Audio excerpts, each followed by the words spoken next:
Autrement dit, quelle serait la spécificité des humains? Telle est ma question. Voilà, merci. Je pense que face à l'ensemble des humains ou à l'être humain que vous avez en face, la question sur la spécificité de son identité biologique se pose à peine, car humain est une définition purement biologique, au même titre que face à un chien ou un chat, vous ne vous demandez pas la spécificité de l'être chien. Vous vous demandez qu'est-ce que j'arrive à faire avec ces chiens, qu'est-ce que je peux faire et qu'est-ce qu'il peut faire avec moi. Mais n'y a-t-il alors pas là le géocentrisme critique dans votre travail antérieur, la vie de Brown? Tandis que l'œuvre antérieure met l'accent sur le soleil en tant que transcendance contre l'immanence terrestre, l'œuvre postérieure décrit la Terre en tant que futur contre le passé du cosmos. En fait, il n'y a pas de contradiction dans le sens que ce que j'avais critiqué était l'opposition substantielle entre terre et ciel. C'est-à-dire l'incapacité de considérer que tout ce qui nous entoure ici, même vous, même cette bouteille, est un morceau du ciel. Donc la page finale, les pages finales de la Métamorphose, c'était pas une manière pour réinstaurer la centralité de la Terre, c'était une manière pour montrer que la différence de ce point de vue qu'il y a entre ce qui est en haut et ce qui est en bas, c'est une différence temporelle. Au fond, ça c'est les passés, et ça c'est les présents et les futurs. Donc l'opposition entre terre et ciel n'est pas une opposition ontologique, c'est une opposition chronologique. はい、大丈夫です。大丈夫。はい、じゃあどんどん取って、もうパシパシ。じゃあ取ります。はい、どうぞ。もう一回取ります。はい、どんどん取って。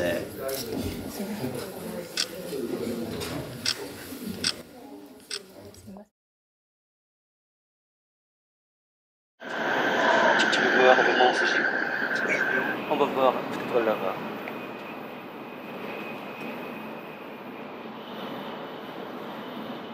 Ah, on voit pas. On voit pas Bien. la France, trop de nuages. C'est incroyable parce qu'il n'y a rien, il n'y a pas d'autres montagnes autour en fait. Ah, c'est vrai, ouais. C'est assez impressionnant même si on ne le voit pas.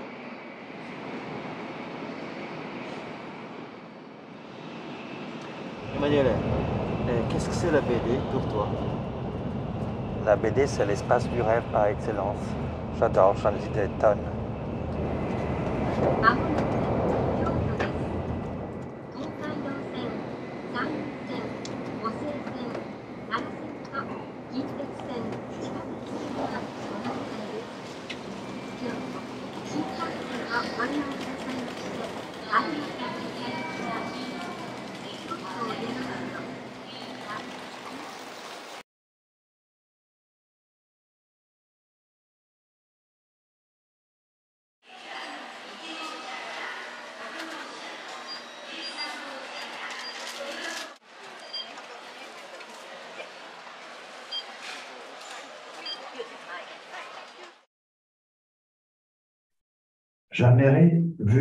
J'aimerais vous parler aujourd'hui de l'amour. Et j'aimerais les faire, non pas parce que je prétends à une quelque compétence. Je vais en parler uniquement parce que je n'ai aucune idée de ce que c'est l'amour et de ce que cela signifie aimer aujourd'hui. Plus le temps passe, moi j'ai l'impression de connaître les sujets. Je voudrais vous parler de cette curieuse ignorance, une ignorance qui ne guérit pas avec l'âge ou l'expérience et qui ne cesse pas de grandir et se solidifier avec fierté au fil du temps.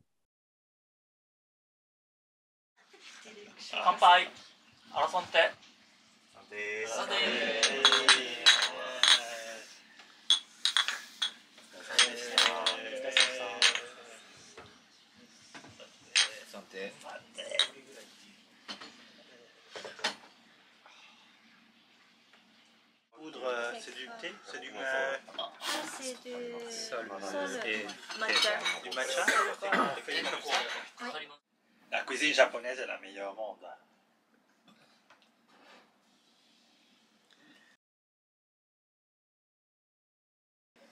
つなげて考えられてない。いや、食べることは殺すことを含むから結局その愛の関係とは違うよねっていう話をしてます。Est-ce qu'il y a la spécificité de l'objet quand on mange? Tu as dit que on aime, c'est la personne aimée. L'objet de l'amour, c'est la personne aimée.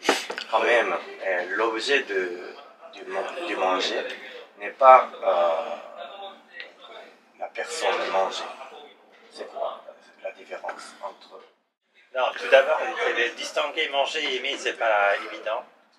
Pré-Freud, il y a la phase orale de notre psychisme, qui est la phase dans laquelle tu ne peux pas distinguer en tant qu'enfant l'expérience de manger et l'expérience d'aimer. Parce que en tant qu'enfant, la première chose que tu aimes, c'est les sangs de ta mère, qui est la source de nutrition. Et cette proximité entre manger et aimer reste pendant toute ta vie. Et ce qui est compliqué, justement, est séparer l'expérience du goût de l'autre, l'expérience de tout et l'autre, en fait. Comment, au fond, ce qu'on essaie de faire toute la vie, c'est comment savourer l'autre sans les tuer. Okay? Mais, au fond, je dirais que la question, c'est que aimer, c'est toujours un peu cuisiner l'autre. Dans le sens que la relation d'amour présuppose que tu t'auto-cuisines, tu changes un peu, ben, tu te maquilles, tu t'habilles, tu changes tes goûts un peu. Et tu changes aussi les goûts de l'autre, en fait, dans la relation. Donc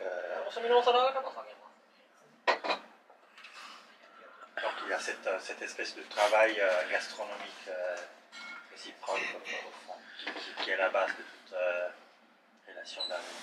Et qui est le but aussi de la relation. On veut que l'autre nous cuisine.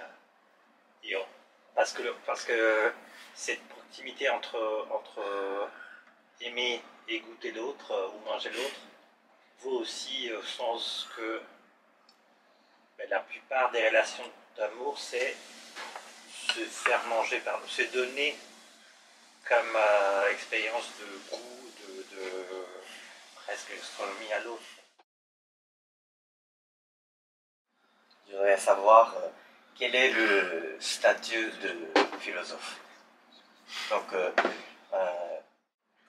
non, les statuts du philosophe, on ne peut pas on ne peut pas définir les statuts du philosophe parce qu'on ne peut pas savoir en avance qui arrivera à être un philosophe ou pas. Au fond, la philosophie n'est pas une discipline, n'est pas un savoir que tu peux déterminer par un objet préalable, une méthode, un style. Si tu regardes ce qu'on a appelé philosophie, c'est un ensemble assez disparate de livres. Et même le mot philosophe, c'est un mot bizarre, parce que c'est un mot qui en grec veut dire amateur. C'est un mot qui a été inventé pour répondre aux gens qui prétendaient être experts, pour leur dire « moi je ne suis pas un expert, je suis un amateur ». C'est-à-dire, au fond, la relation que j'ai à ces savoirs n'a pas passé par une méthode, discipline, un protocole de production de savoir, n'a pas passé par un enseignement. Cette vérité a surgi juste à cause d'une espèce de passion incontrôlable, d'amour.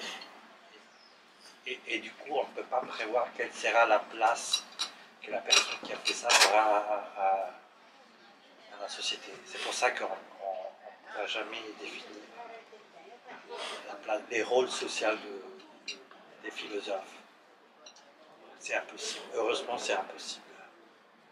Et c'est d'ailleurs grâce à ça qu'il y aura toujours une potentielle critique, parce que c'est impossible de l'institutionnaliser jusqu'au fond. Comme c'est de l'obsession, tu ne peux pas l'institutionnaliser, tu ne peux pas l'encadrer véritablement dans un contexte prédéfini. 錦市場内ではマナー向上のため食べたく商店街内のイートインスペースでお召し上がりいただきますようお願い申し上げます。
一円が継承の地を占め、特に王城の前の庭は枯山水の石庭として有名です。三方を水地塀で囲まれた75坪、250平方メートルほどの長方形の庭に、白砂を敷き詰め、15個の石を東から西に5、2、3、2、3の石組みで配置し、借景として境内の樹木を利用しておりますが、境内には一木一草の木。Les plantes sont les vrais médiateurs. Elles sont les premiers yeux qui se sont posés et ouverts sur le monde. Elles sont les regards qui arrivent à les percevoir dans toutes ses formes. Le monde est avant tout ce que les plantes ont su en faire. Ce sont elles qui ont fait notre monde, même si le statut de ce faire est bien différent de celui de toute autre activité des vivants. La feuille est la forme paradigmatique de l'ouverture, la vie capable d'être traversée par les mondes sans être détruite par lui. Mais il est aussi le laboratoire climatique par excellence, la cornue qui fabrique et libère dans l'espace l'oxygène, l'élément qui rend possible la vie, la présence et les mélanges d'une variété infinie des sujets, corps, histoire et existence mondaine.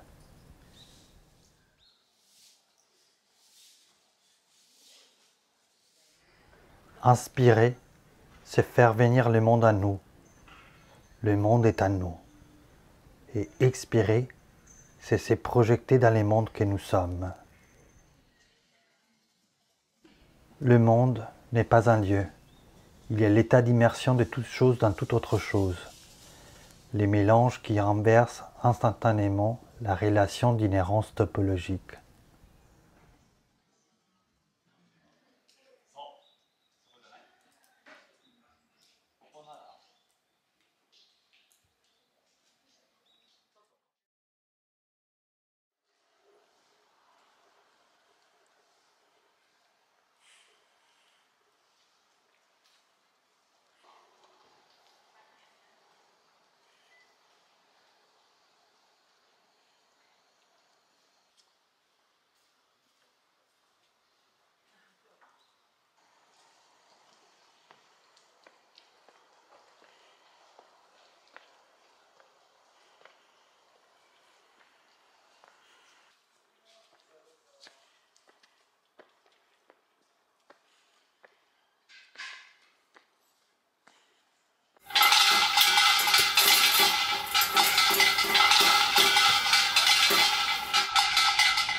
Nous appelons métamorphose cette double évidence.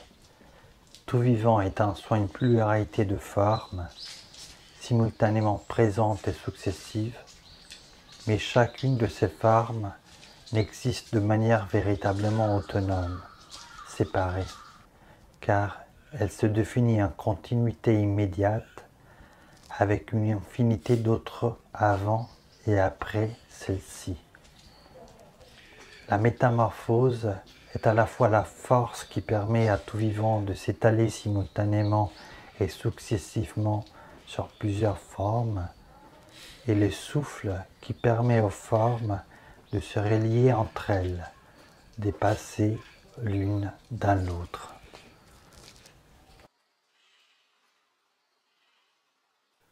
Watakushiという現象は、仮定された有機交流伝統の一つの青い証明です。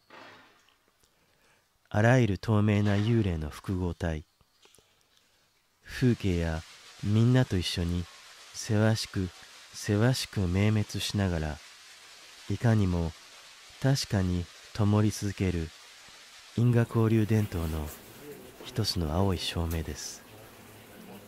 光は保ち、その伝統は失われ、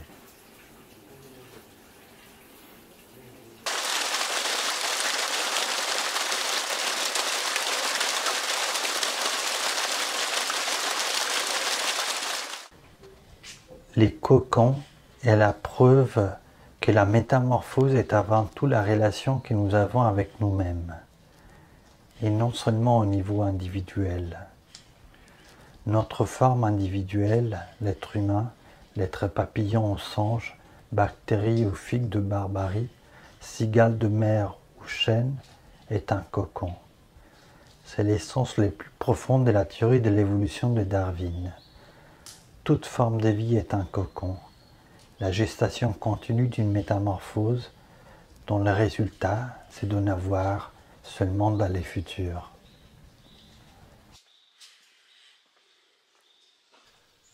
これらは22ヶ月の過去と感ずる方角から紙と硬質インクを連ね、すべて私と明滅し、みんなが同時に感ずるもの。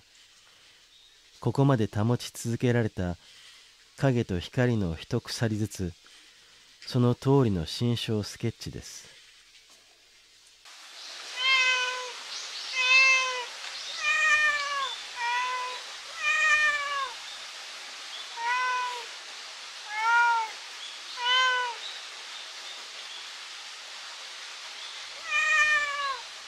Les cocons sont partout. Ils n'attendent pas l'appel à la conversion ou à la révolution. À l'intérieur d'eux se construit sans cesse un futur méconnaissable et imprédictible qui a déjà oublié plusieurs fois chacun de nous et tout ce qui nous entoure a changé d'anatomie.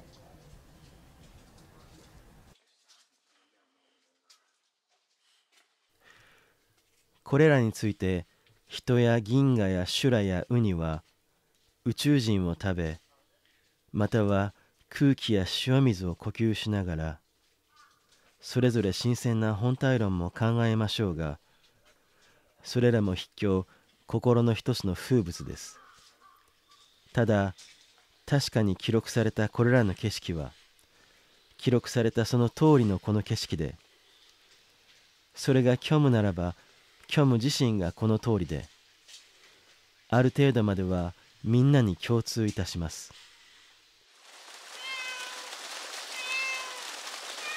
すべてが私の中のみんなであるように。Le monde est un cocon fait de cocons. みんなのおのおのの中のすべてですから。